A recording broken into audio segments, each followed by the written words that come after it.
Thank you and good morning.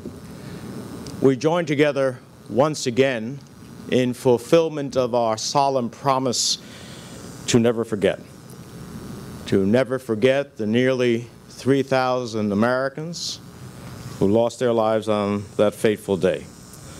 The sons and daughters, the husbands and wives, the brothers and sisters, the mothers and fathers, the family and friends that we lost. The memory of those that we lost are seared in our hearts forever.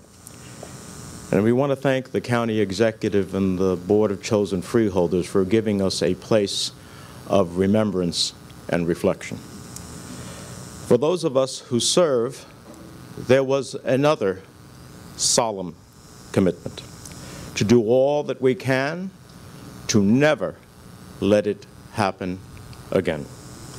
For me, that meant authoring the 9/11 Commission's recommendations and putting them into law, sitting on the select committee that created the Department of Homeland Security. It meant bolstering the ranks of police and firefighters to the COPS Grants and Fire Act, because it was on that fateful day that not the federal government, but local police, firefighters, and emergency management responded to the call. And while others were fleeing from the towers, they were running into it. We remember that courage. We honor it as well by making sure that those who serve and risk their lives are ultimately taken care of.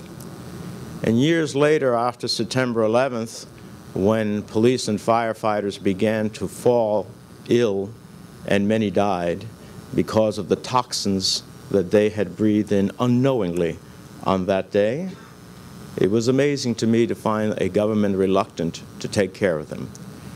And I'm proud that what we did under the Sadroga Act is make sure that their lives were honored and their families were taken care of.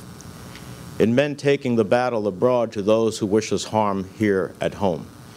And from the Senate Foreign Relations Committee, creating relationships in the world so that we would be stronger and more united.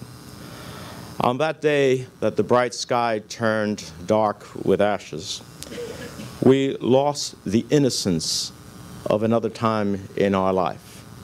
We are reminded of that loss of innocence every time we take our family on a trip and go to the security at the airport, every time we go to a major event and see SWAT teams, every time we go to a parade or a local fair and see dump trucks stopping the passageways to where we convene, so that what happened in France doesn't happen here. It was a loss of innocence in a different time in our lives. I also fear that we lost something else. It was that spirit, that resilient spirit of who we are as a people that shone its bright face on that dark day, where Americans of all walks of life came together and turned to each other, not against each other, where in fact thousands came out to give blood, to bring blankets to the firehouse, to applaud and help our first responders, to give shelter to absolute strangers they did not know whatsoever, where the world was with us, when even the French newspaper Le Monde said, "Today, we are all Americans."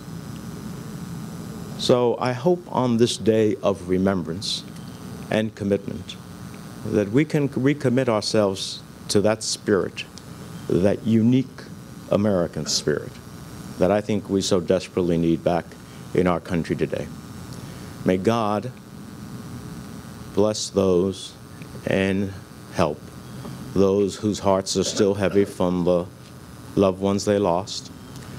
May He ultimately continue to bring upon our nation the blessings of freedom, and may He bless a country that is so rightly called the United States of America.